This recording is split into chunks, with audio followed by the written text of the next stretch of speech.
بسم الله الرحمن الرحيم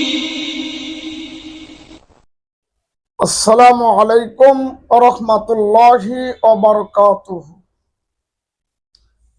সম্মানিত বন্ধুগণ, আপনারা সবাই কেমন আছেন? আশা করি মহান আল্লাহ তাআলার ইচ্ছায় সকলেই ভালো আছেন। তো ভাইজান, আজকে আপনাদের মাঝে এমন একটি আমলের ভিডিও নিয়ে হাজির হলাম। আপনি নিজেই কিভাবে নিজের জাদুর সমস্যা, নিজের জিনের সমস্যা কিভাবে আপনি পরীক্ষা করবেন। মানে আপনার সাথে জাদুর সমস্যা আছে নাকি জিনের সমস্যা আছে, নাকি আপনার পরিবারের কারো জাদুর সমস্যা আছে, জিনের সমস্যা আছে, এটা আপনি জানবেন কিভাবে পরীক্ষা করবেন, এই বিষয়ে আমল নিয়ে হাজির হলাম বন্ধুগণ।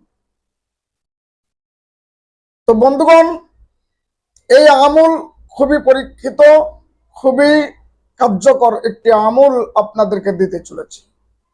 যারা আমার চ্যানেল কোরআনের বাণী ইউটিউব চ্যানেল যারা সাবস্ক্রাইব করেছেন তাদেরকে অসংখ্য অসংখ্য ধন্যবাদ।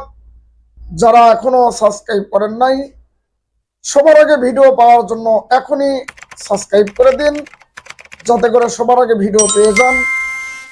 কমেন্ট করে জানিয়ে দিন আপনার মতামত, কোন বিষয়ে আপনি আমল চান। সেই সাথে প্রতিটি মুসলমানের দরজায় শেয়ার করে দিন, যাতে করে প্রতিটি মুসলমানের দরজায় পৌঁছে যায়। ভিডিও ভালো লাগলে একটি লাইক দিয়ে দিন। আর কথা না বাড়িয়ে এখনই আপনাদেরকে আমল দিব বন্ধুগণ। তো বন্ধুগণ, আপনি কিভাবে জাদু টোনা পরীক্ষা করবেন, জাদুর সমস্যা নাকি জিনের সমস্যা, এগুলো আপনি কিভাবে পরীক্ষা করবেন বন্ধুগণ। তো চলুন বন্ধুগণ, আমাদেরকে সেই পরীক্ষা করতে হলে এই যে দুইটা গিলাস লাগবে বন্ধুগণ, 2 গিলাসে পানি লাগবে। এই 2 গিলাসে পানি নিয়ে আপনি কি করবেন, 1 গিলাস পানি রেখে দিবেন এক জায়গায়, মানে আপনার সাইডে রেখে দিলেন। আর এই 1 গিলাস পানি আপনি কি করবেন, পড়তে হবে। তো কিভাবে আপনি পড়বেন, মনে রাখবেন 2 গিলাস পানি নেবেন কিন্তু। তো নিয়ে 1 গিলাস পানি রেখে দিলেন, আর আপনি 1 গিলাস পানি নিলেন, সামনে নিলেন, নিয়ে আপনি পড়বেন। তো প্রথমে কি করবেন, দরুদ শরীফ 7 বার পরে 3টে দম দিয়ে দিবেন পানিতে, 3টে ফু। দরুদ শরীফ 7 বার পরে পানিতে দম দিয়ে দিবেন। ইস্তেগফার 7 বার পড়বেন, পরে 3টে দম দিয়ে দিবেন পানিতে। সূরা ফাতিহা 3 বার পড়বেন, 3টে দম দিয়ে দিবেন। আয়াতুল কুরসি 3 বার পড়বেন, 3টে দম দিয়ে দিবেন। এরপরে দোয়ায়ে ইউনুস, লা ইলাহা ইল্লা আনতা সুবহানাকা ইন্নী কুনতু মিনাজ জালিমিন, এটি 7 বার পড়বেন, 3টি দম দিয়ে দিবেন। এরপরে দরুদ শরীফ, অর্থাৎ দরুদ শরীফ 11 বার পড়বেন। যে কোনো দরুদ শরীফ পড়লেই হবে বন্ধুগণ। সাল্লাল্লাহু আলাইহি ওয়াসাল্লাম এটাও পড়তে পারেন, বা দরুদে ইব্রাহিম পড়তে পারেন। পরে আপনি কি করবেন, যে কোনো দরুদ পড়বেন 11 বার, পরে আপনি ফু দিয়ে দিবেন, 3টি ফু দিবেন। এরপরে ইস্তেগফার পড়বেন 11 বার, পরে 3টি ফু দিয়ে দিবেন। ইস্তেগফার আপনি এভাবে পড়তে পারেন, আস্তাগফিরুল্লাহ আস্তাগফিরুল্লাহ আস্তাগফিরুল্লাহ, এইভাবে পড়তে পারেন। তবে এইভাবে পড়লে সবচেয়ে উত্তম, আস্তাগফিরুল্লাহাল্লাযী লা ইলাহা ইল্লা হুয়াল হাইয়ুল কাইয়্যুম ওয়া আতুবু ইলাইহি, এইভাবে পড়ে আপনি পানিতে দম দিবেন। তাহলে প্রথমে কি করতে হবে, 7 বার দরুদ শরীফ পড়তে হবে, যে কোনো দরুদ শরীফ, পরে 3টি দম। এরপরে 7 বার ইস্তেগফার, মানে আস্তাগফিরুল্লাহাল্লাযী লা ইলাহা ইল্লা হুয়াল হাইয়ুল কাইয়্যুম ওয়া আতুবু ইলাইহি, পরে পানিতে দম দিয়ে দিবেন প্রথমে।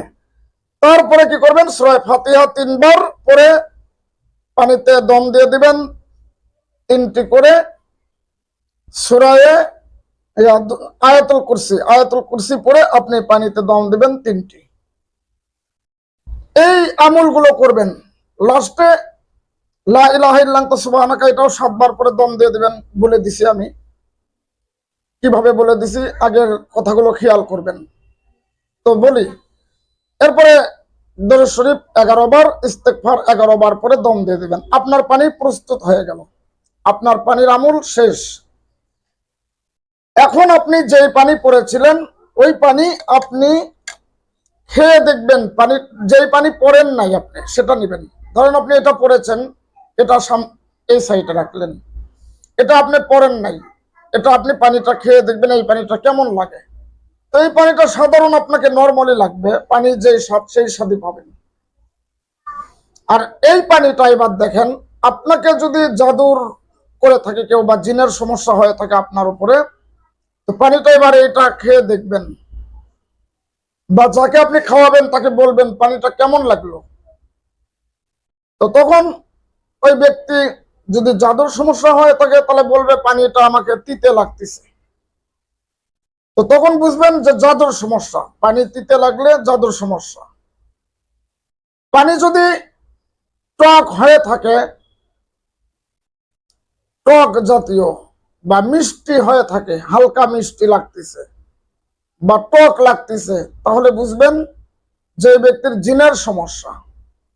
আপনি নিজেও যদি খান তাহলে আপনি নিজেরটাই নিজে বুঝতে পারবেন যে আপনার জিনের সমস্যা নাকি জাদুর সমস্যা। তাহলে আমাকে মাথায় রাখতে হবে, জাদুর সমস্যা হলে আপনাকে তিতে লাগবে, আর জিনের সমস্যা হলে পানি টক অথবা মিষ্টি লাগবে।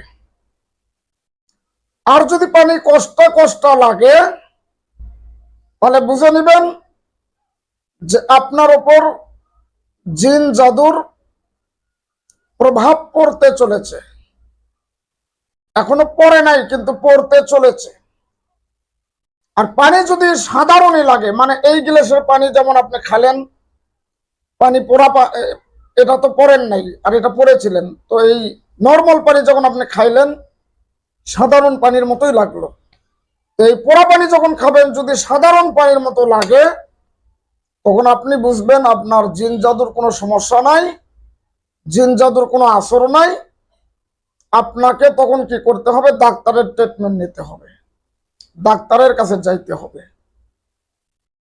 বন্ধুগণ, কোরআনিক আমল ছাড়া আমি আমল দিই না। এই জন্য ভিডিওতে এখন একটি লাইক করে দিন এবং কমেন্ট বক্সে আপনার মতামত জানিয়ে দিন এবং ভিডিওটি শেয়ার করে দিন। সাবস্ক্রাইব করতে ভুলবেন না বন্ধুগণ। আল্লাহ রাব্বুল আলামিন কবুল করুক।